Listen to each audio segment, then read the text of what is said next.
안녕하십니까?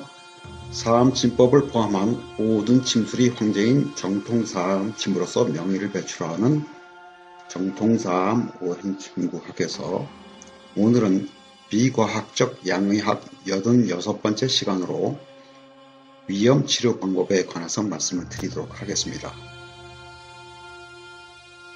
우리의 몸은 상상을 초월하는 자기 치유력이 있습니다.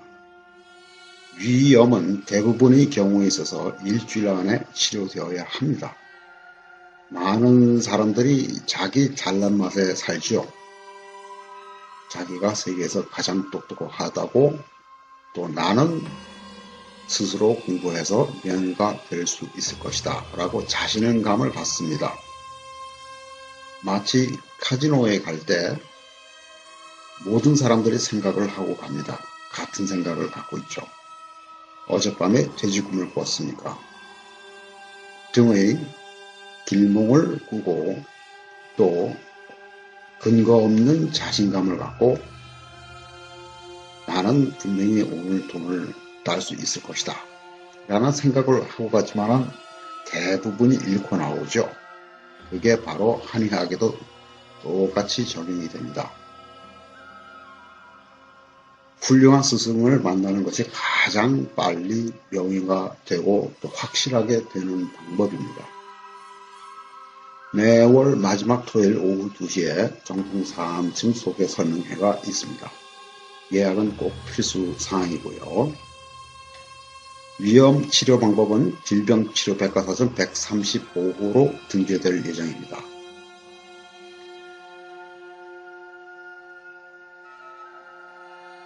참고 자료로서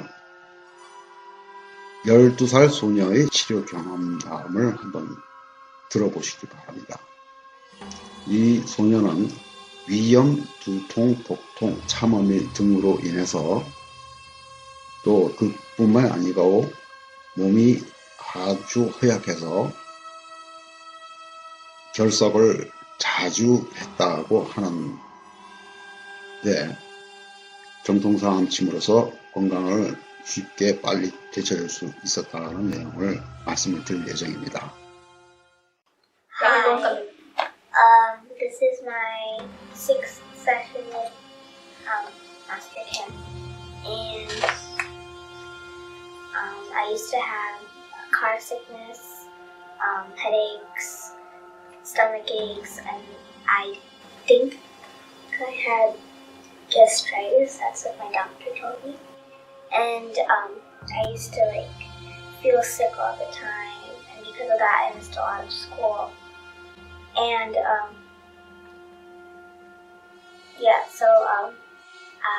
now everything is gone except for the car sickness.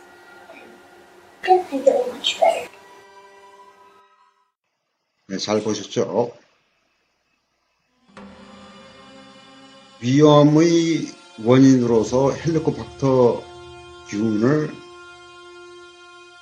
원인으로 지목하는 경우가 가끔 있는데요. 사실은 그렇지 않습니다. 헬리코박터균을 발견한 두 사람이 노벨상을 받고 제약회사들이 떼돈을 벌었죠.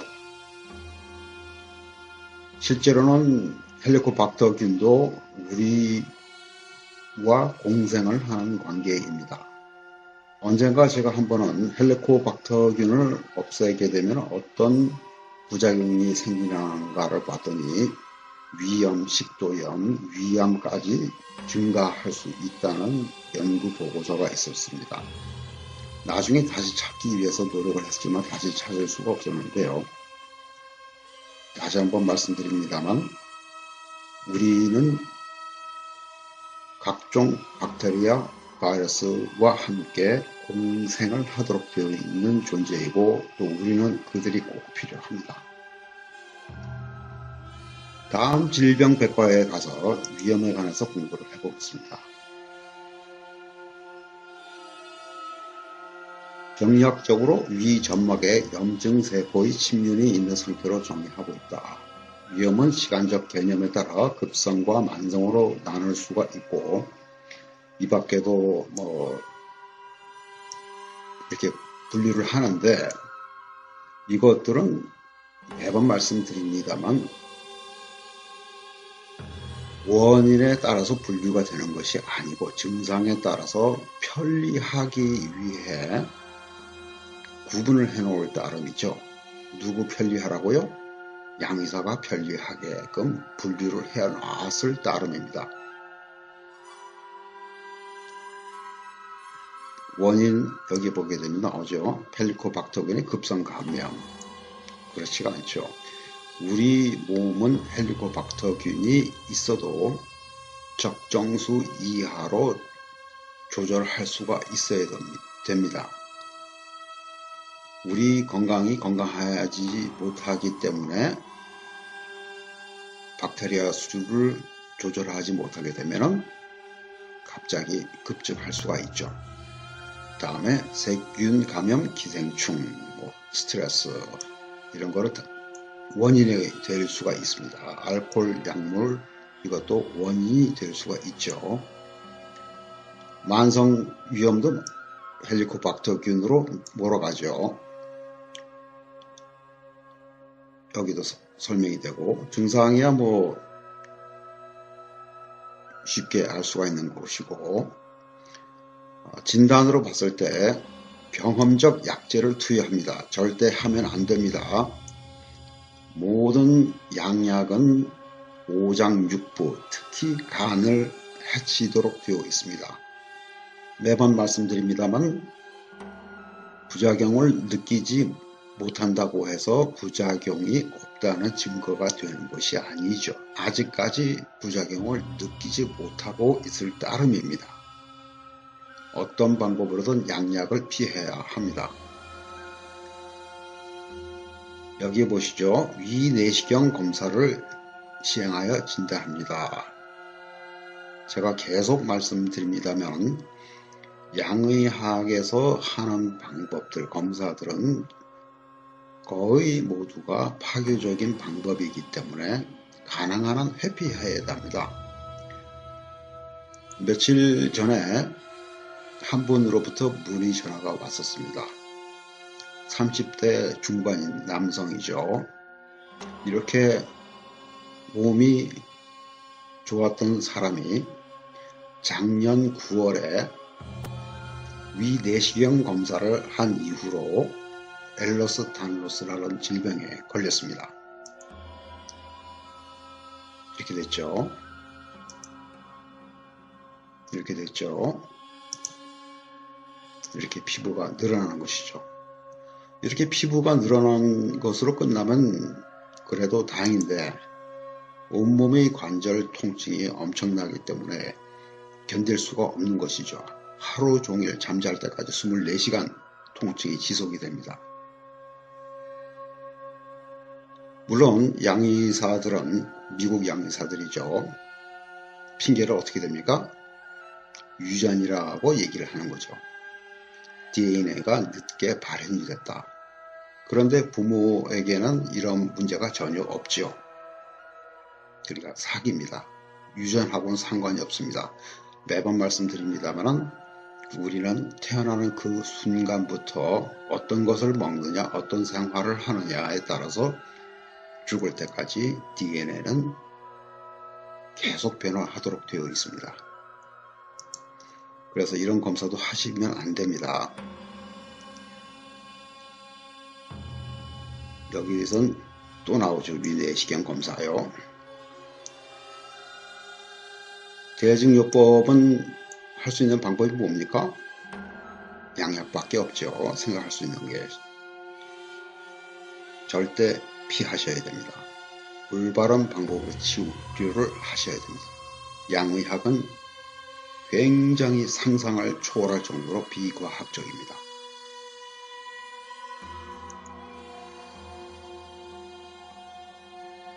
여기서 바로 설명되었었죠. 엘러스탄로스 증후군 치료 방법이 이미 설명이 되어 있었죠. 그러니까 이 정통사암 오행침구학회 블로그를 참고하시면 어떤 방법으로 치료를 했는지가 설명이 되겠죠.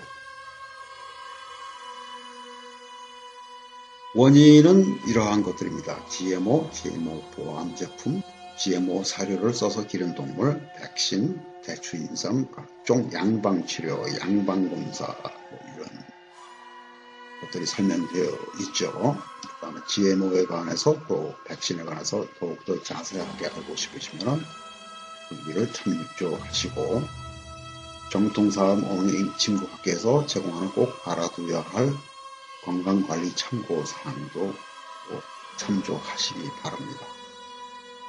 위험은 굉장히 치료가 쉽습니다.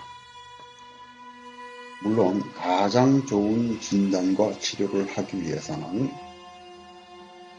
정통사암 오행친구학회에서만이 가르치고 있는 비교맥진법을 써야 되겠죠.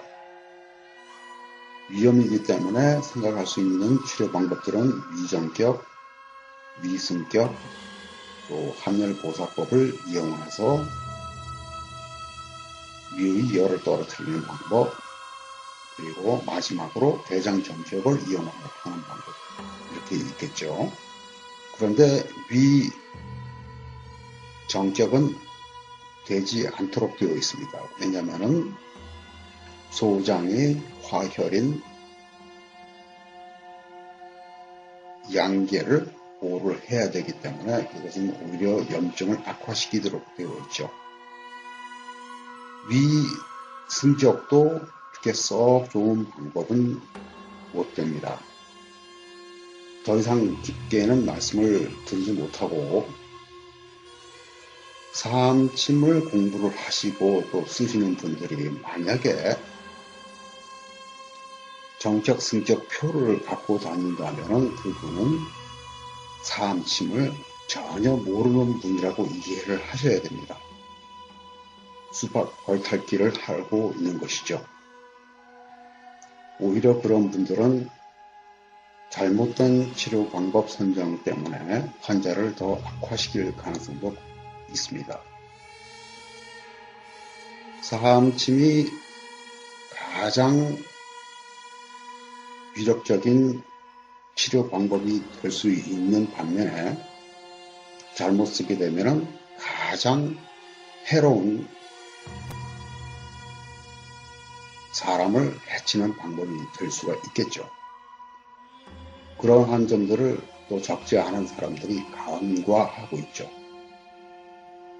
매번 말씀드립니다만 제가 주로 쓰는 방법은 대장정격인데 이런 경우에 있어서도 대장정격에 행간 그리고 해계를 사하면 웬만하면 치료가 될 것이고 또 환자의 위염 말고도 다른 증상이 있다면 그러한 증상들도 동시에 치료를 해야 되고 그러한 치료 방법을 써야 되는 이유는 그래야지만이 치료 효과를 극대화를 시킬 수가 있고 또 정통사암 오행침을 배웠다고 하면 누구든지 쉽게 1분 안에 치료 방법이 만들어질 것입니다.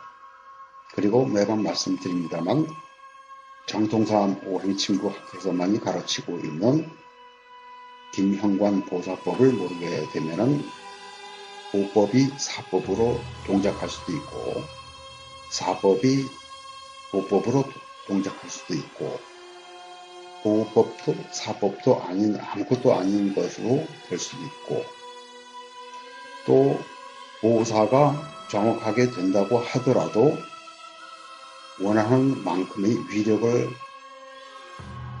나타내지 못할 것입니다. 오늘은 여기까지입니다. 감사합니다. 안녕히 계십시오.